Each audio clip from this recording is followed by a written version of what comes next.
Want your stock questions answered in a priority deep dive? Like and subscribe to Stock Analytics AI. For just $4.99 no's a month, members get to suggest a ticker and jump to the front of the line for our in-depth analysis and earnings breakdowns. Welcome to the deep dive. Today, we're locked in on CleanSpark, ticker CLSK.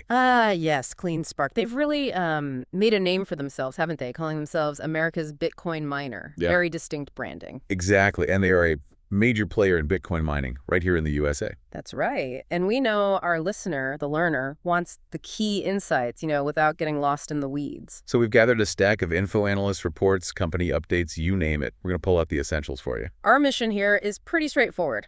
Understand CleanSpark's business, how it actually makes money, where it fits in this very competitive landscape. And crucially, what factors could really shape its future. We'll flag those aha moments and try to keep the jargon to a minimum. Okay, so first things first. CleanSpark's core business, it's mining Bitcoin, plain and simple. Right. They use those specialized computers, the ASIC miners. Exactly. Huge arrays of them solving complex math puzzles. By doing that, they validate transactions on the Bitcoin network. And for that work, they get rewarded with newly minted Bitcoin and transaction fees. That's the primary revenue stream. It's directly linked to how much Bitcoin they mine and, of course, what the market price of Bitcoin is at any given time. But I saw something about a shift. Early 2025, they started selling some mined Bitcoin. Yes, that was a notable strategic shift. They moved to monetize a portion of their monthly production. Why the change from just holding it all? Well, it's really about self-funding. Using that Bitcoin to pay for operations for growth, maybe manage cash flow better without constantly needing outside money. Gotcha. So Bitcoin is the product. Yeah. And providing that computing power, the hash rate, that's the service they offer to the network. That's a good way to put it. Their computing power helps secure the whole Bitcoin blockchain. And didn't they start out in energy tech? Something about microgrids. They did, yeah. That was their origin story, microgrid software. That side of the business is secondary now, but you have to imagine that background in energy. Well, it probably doesn't hurt when managing massive power consumption. Definitely not. Yeah. And they aren't a small fish in this pond, are they? No, not at all. They are a significant player, certainly in North America. Their growth has been, well, pretty remarkable. I saw the Financial Times rank them. Yeah, 35th fastest growing company in the Americas for 2025. That tells you something about their trajectory. Wow, 35th. Okay. So what are they aiming for next? Growth targets. The big one is hitting 50 exahashes per second EHs of hash rate by June 2025. And where were they recently? End of April 2025, they were at 42.4 EHs. So, getting close. That 42.4 EHs was already like almost 5% of the entire global Bitcoin network hash rate. That's a huge chunk. And they hold on to Bitcoin too, right? Not just mining and selling. Oh, yeah. As of that same date, April 30th, 2025, they held over 12,000 Bitcoin. 12,101 to be exact. And the infrastructure to support all that mining. It's massive. Over 900 megawatts of power capacity, more than 200,000 mining units deployed. That's a lot of machines. What does that all add up to, market cap-wise? Around mid-May 2025, with the stock price near $9.78, their market cap was roughly $2.75 billion. Gives you a sense of scale. So for an investor looking at CLSK, what's the main draw? The value proposition? It really comes back to that America's Bitcoin miner brand. They stress the U.S. focus, operational excellence, getting low-cost power, managing capital carefully. So it's a pure bet on U.S.-based Bitcoin mining. Essentially, yes. A pure-play investment in Bitcoin mining offered by a company aggressively scaling up. And that shift we mentioned, selling some Bitcoin, that shows they're evolving their strategy. Definitely. Moving away from a nearly 100% HODL strategy shows maybe a more pragmatic approach, balancing holding Bitcoin for appreciation versus needing cash for the business right now. Okay, that paints a good picture of CleanSpark itself. Let's zoom out. What's the wider Bitcoin mining industry looking like in 2025? Well, it's interesting. Even after the 2024 halving, where the block reward got cut in half, the total network hash rate keeps climbing. Meaning more competition. Exactly. Intense competition. More miners fighting for fewer newly minted Bitcoin to block. That must squeeze profitability, right? It does. It compresses what's called the hash price, basically, the revenue per unit of computing power. So efficiency becomes absolutely critical. Like getting the best, most energy-efficient ASIC miners. Precisely. Miners like the Bitmain S21 Plus are in high demand because they use less power for the same hashing output. It's all about joules per terahash, JTH. And that hunt for efficiency extends to power costs, too, I assume. Oh, massively. Miners are constantly searching for the lowest electricity rates globally. Where are they finding them?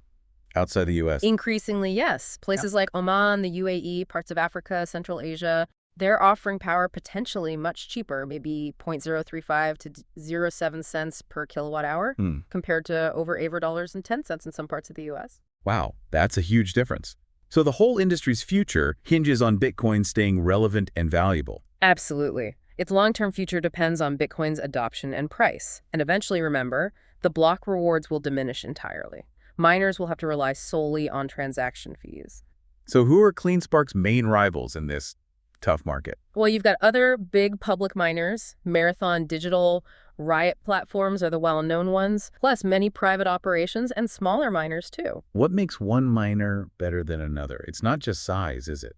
Not just size, no. It's efficiency of the hardware, cost, and reliability of power, uptime keeping those machines running, and scale certainly helps with negotiating power and costs. Are competitors diversifying? I heard some talk about AI or HPC. Some are exploring that, yeah, leveraging their power infrastructure for other high compute tasks. But CleanSpark, for now, seems very much focused purely on Bitcoin mining. And how does CleanSpark stack up on efficiency? Their reported fleet efficiency, around 16.98 JTH as of April 30th, 2025, that looks pretty competitive, actually, which is crucial, like we said. What about the rules and regulations? Seems like a moving target. It is. Globally, there's a push for clearer rules.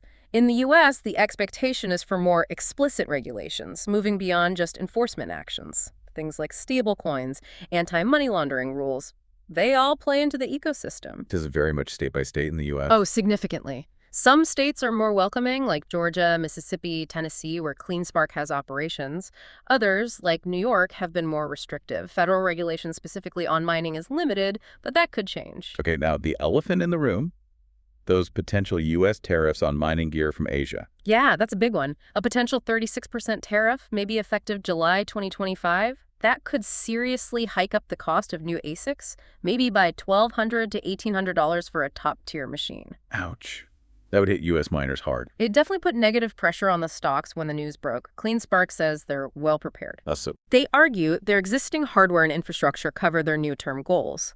They also point to their lower cost of capital, purchasing power, efficiency, basically saying they can weather it better than some. But future expansion. That's the question. Future expansion beyond what they've already secured would likely face those higher costs, assuming the tariffs go into effect. So getting into this business at scale is not easy. High barriers to entry. Very high. Massive capital needed for equipment and sites. Securing cheap, reliable power contracts is incredibly difficult. You need technical expertise, economies of scale to compete on cost. And then there's the regulatory maze, plus that global competition for cheap energy. So summing up their advantages, what are CleanSpark's key strengths? Well, the America's Bitcoin miner brand is strong. Getting into the FT fastest growing list and the S&P Small Cap 600 adds credibility. Practical advantages, costs, scale. They claim cost advantages from their scale and purchasing power. They focus on globally competitive energy, though we saw costs rose a bit in Q2 FY25 from that $34K marginal cost in Q1. Their 50 EHS target is all about achieving more economies of scale. Any unique tech or capabilities? That energy background. Yeah, their history with microgrid tech is interesting, might give them an edge in energy management. They own their facilities' vertical integration, strategic U.S. locations. That big Bitcoin treasury is an asset, experienced management, and they've used some innovative option structures for buying ASICs. Sounds like a lot of that would be hard for a newcomer to replicate quickly. Definitely. Securing the power deals, raising the capital, the operational know-how, navigating rules, getting hardware. It's a tough combination to replicate at their scale. Okay, let's shift gears to the people running the show. What about CleanSpark's management? Right, leadership.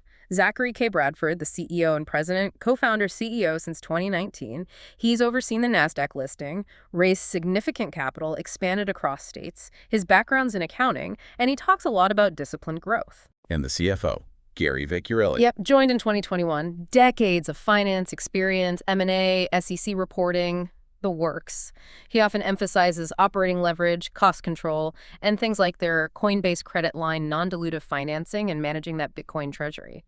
He's a licensed CPA. And the other co-founder, Matthew Schultz, is still involved. As executive chairman, yes, he was CEO before Bradford, focusing more on the original energy solutions side.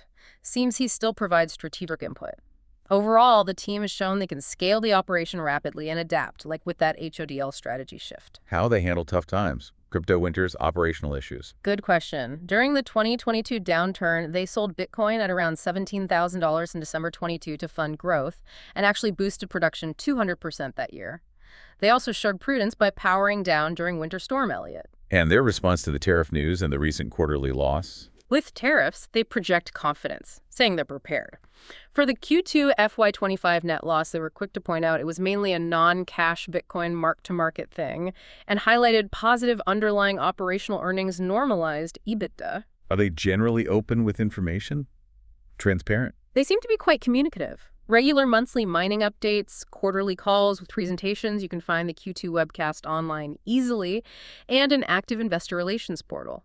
Their public statements usually aim to give context. Any major ethical red flags or scandals? None that stand out from the sources. They talk about capital stewardship, long-term value. Moves like the Coinbase credit line suggest professional standards, and that willingness to curtail power during storms shows some responsibility. So overall assessment, capable, honest, shareholder-focused. Capability seems demonstrated by the scaling and navigating challenges. Transparency appears decent through regular reporting. Shareholder orientation. Well, the focus is publicly stated. And the move to self-funding aims to limit dilution, which is good. But you always watch things like past equity raises, recent insider selling, though there was buying too, and executive compensation always warrants scrutiny. That escape velocity idea they talk about, self-funding, that seems key now. It does. CEO Bradford uses that term, the ability to fund operations and growth internally. Using Bitcoin sales and that Bitcoin-backed credit line fits that narrative, reduces reliance on selling stock. But it hinges on a lot of things going right. Absolutely. Operational efficiency, disciplined spending, the cost of that debt, and critically, the Bitcoin market itself. Bradford's line was disruption through discipline. Those potential tariffs will certainly test that discipline. Okay, let's dive into the numbers. Financial health. What are the key metrics telling us? All right, financials. Mid-May 2025, market cap around $2.75 billion PE ratio. Well, it's negative on a trailing basis because they haven't been consistently profitable by JAB standards. Analysts estimate a positive PE for 2026, though. But revenue growth has been strong. Very strong. Big jumps year over year in FY23 and FY24, and strong growth continued in the first half of FY25.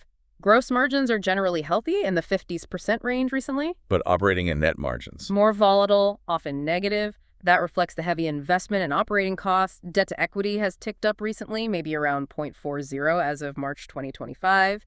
And free cash flow is negative due to all the capex for expansion. Price to sales around 5.1x. So decent gross profit, but bottom line profitability is elusive on a GAAP basis. Why? Yeah, the cost of mining itself is covered, generating gross profit, but then you have huge operating expenses, depreciation on all those miners, stock-based compensation, and importantly, those non-cash hits or gains from valuing their Bitcoin holdings based on market price. So that Q2 FY25 loss was mostly the Bitcoin price moving? Largely, yes, according to management. They prefer to highlight metrics like normalized operations EBITDA, which was positive, around $70 million for Q2, stripping out those non-cash items. How does the balance sheet look? Assets? Liabilities? As of March 31st, 2025, cash around $97, Bitcoin worth nearly $1 billion then, total assets $2.07, liabilities were much lower, around $767 total, with current liabilities only about $109. So strong short-term liquidity. Very strong. Working capital around $838, current ratio over 8x. They can cover immediate obligations easily, but again, that huge Bitcoin holding adds volatility to the asset side. And earnings consistency. Dividends, debt. Earnings are definitely not consistent, very volatile, mostly negative EPS historically, no dividends. Debt has been growing total liabilities up, including a $650 convertible bond and that $200 Bitcoin-backed facility. Is the debt level worrying? It's increasing rapidly, which always warrants caution in a volatile industry. High leverage magnifies risk. Their ability to service that debt from operating cash flow is key. The shift to self-funding helps, but future growth might need more financing. So it's a balancing act. Growth versus financing versus shareholder value. Exactly. Using Bitcoin collateralized debt avoids stock dilution but adds financial leverage and ties their credit risk more directly to Bitcoin's price. Achieving that escape velocity depends on efficiency, discipline, debt costs, and the Bitcoin market cooperating. All right, let's gauge the mood. How is the market feeling about CleanSpark right now? Market sentiment. It's definitely a high volatility stock. Beta measurements are well above the market average, suggesting big price swings. Looking back over 52 weeks, it's seen highs over $20 and lows near $6.50. Recently up month over month, but still down significantly over the past year as of mid-May 25. So mixed feelings out there. Very much so. You've got the bulls excited about Bitcoin's potential and CleanSpark's growth, and then the bears worried about the volatility, the history of losses, that Bitcoin dependence. Maybe getting into the S&P Small Cap 600 helps perception a bit. What are the analysts predicting? Price targets. Generally bullish, actually. Consensus seems to be buy or strong buy. Average price targets from different analysts suggest, well, significant potential upside from where it was trading in May 2025, maybe targeting somewhere in the $18 to $25 range on average. Even after the tariff news and the Q2 earnings miss? Yeah, some targets were tweaked, but the overall consensus stayed quite positive. Seems analysts might be looking longer term past the immediate JAP numbers. How did the stock react to recent news, like that Q2 earnings report? Initially dipped after hours on the miss, but then it actually recovered and closed up the next day. Interesting. Why? Market might have looked past the gap loss, understood the Bitcoin mark-to-market impact, and focused on management's commentary, reaffirming that 50 EH's target. The tariff news definitely added volatility sector-wide, but the news about expanding their Coinbase credit and the self-funding strategy, that seemed to be received positively. And the FTS&P inclusions. Those were likely positive boosts to sentiment earlier in the spring. Now, what about short sellers? I hear there's a lot of interest there. There is. Short interest is high. A significant chunk of the float, maybe around 30% or even more depending on the source, is sold short. Days to cover is also fairly high. It definitely indicates strong bearish sentiment from a segment of the market. Options activity. Mixed signals earlier, maybe leaning bearish, but some recent reports mention unusual call activity, suggesting maybe some short-term bullish bets or hedging. So it's a real split view. Bullish analysts versus bearish short sellers. Exactly, a dichotomy. Bulls focus on growth, Bitcoin leverage, scale. Bears focus on gap losses, volatility, tariffs, debt. High volatility seems almost guaranteed to continue. Could lead to a short squeeze. Possible with the right positive news, but sustained negative news could validate the bears. It does seem, though, that investors are getting smarter about analyzing miners, looking beyond just the headline profit loss. Okay, let's look inside. Who owns CLSK? Ownership structure. Institutions hold a lot, around 60% as of March 31st, 2025. Big names like BlackRock, Vanguard, State Street, Morgan Stanley, Geode are the top holders, owning about a third of the company combined. What does that mean for the stock? Well, it lends credibility, but it also means large blocks of stock could be sold if these big players change their minds. There were reports in May of institutions increasing their holdings quarter over quarter, which is generally seen as positive. What about insiders?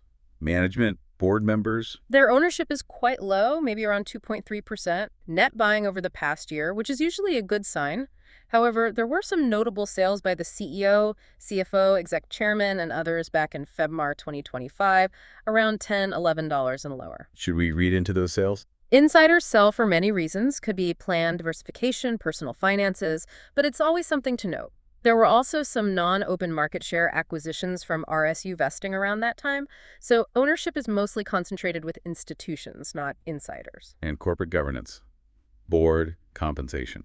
Details on the board nominees' independence committees are in their proxy statement from January 2025 for the March meeting. Executive pay aims to attract, retain, and align with long-term goals, salary, bonus, equity like RSUs and options. What were the execs paid recently? For FY24, total comp was around $15.04 for CEO Bradford, $2 for CFO Vecchiarelli, $2.09 for the COO, $2.05 for the CTO. The CTO also got a raise and more RSUs in April 2025. That CEO pay seems high relative to GAAP profits. That's a point investors often raise. High exec comp, especially equity-based, needs to be judged against performance and shareholder returns. The structure, like vesting conditions on those RSUs, matters. The CTO's recent ones were time-based vesting. So institutions have a lot of sway. Definitely. Their voting power is significant. Watching their 13F filings gives clues about their sentiment. That recent increase in holdings is interesting, but timing always matters. Okay, let's pull it all together. SWOT analysis time, strengths. Okay, strengths. Significant scale, growing hash rate, US-based pure play, experienced management, that big Bitcoin stash, improving fleet efficiency, access to capital, evolving strategy, vertically integrated, strategic energy source. The weaknesses. Weaknesses, inconsistent gap profits, net losses, high dependency on Bitcoin's price, high stock volatility, past dilution, rising debt levels, sensitivity to energy costs. Opportunities. Opportunities. Bitcoin adoption and price going up, more scaling, more efficiency gains. Smart M&A, using that Bitcoin treasury effectively. Favorable U.S. regulations, maybe? And potentially being better prepared for tariffs than competitors. And the big threats. Threats. Those U.S. tariffs are a major near-term risk. A Bitcoin price collapse or long bear market. Network difficulty continuing to rise sharply, having impacts, intense competition, energy costs spiking, unfavorable regulations, hardware becoming obsolete fast, cybersecurity, reliance on mining pools. That tariff threat seems particularly pointed for U.S. miners. It really is. And their financial health is fundamentally tied to that gap between Bitcoin's price and their cost to mine, which is influenced by difficulty in energy prices. Rising debt just adds another layer of risk. So wrapping up, what's the final word on CleanSpark for the learner? Look, CleanSpark is a story of impressive growth in a challenging space. They're a dedicated U.S. miner with real operational strengths and capable leadership. But the risks are significant. Tariffs are a big cloud. Bitcoin volatility is unavoidable. Consistent gap profitability and positive free cash flow have been elusive despite good operational numbers. Balance sheet. Strong short-term liquidity, yes, but that growing jet needs careful watching. The company's ultimate value depends heavily on external factors: Bitcoin price, regulations, and management executing flawlessly. Key things to watch. Definitely track the tariff situation, keep an eye on their mining efficiency, energy costs, Bitcoin's price action, obviously, how they manage capital, debt levels, and any regulatory shifts. So high growth, high risk, high potential reward. That sums it up pretty well. It demands thorough due diligence. The split market sentiment, bulls versus bears, tells you it's complex. Okay, that was our deep dive on CleanSpark. We really hope this gives you, the learner, a much clearer picture of the company and what's driving it. And just a reminder, this is all based on info up to May 18th, 2025. The crypto world moves fast, regulations change, so always do your own homework. We tried to give you a balanced view, the good and the potentially challenging. What stands out most to you about CleanSpark now? What other questions pop into your head? Yeah, and here's a final thought to chew on. With the whole world focusing more on energy use, how sustainable is Bitcoin mining's business model long-term? What changes might companies like CleanSpark need to make down the road to really thrive? For more deep dives like this, make sure you subscribe to Stock Analytics AI on YouTube. The link's right there in the description. And please check out the research and AI disclaimer also in the description.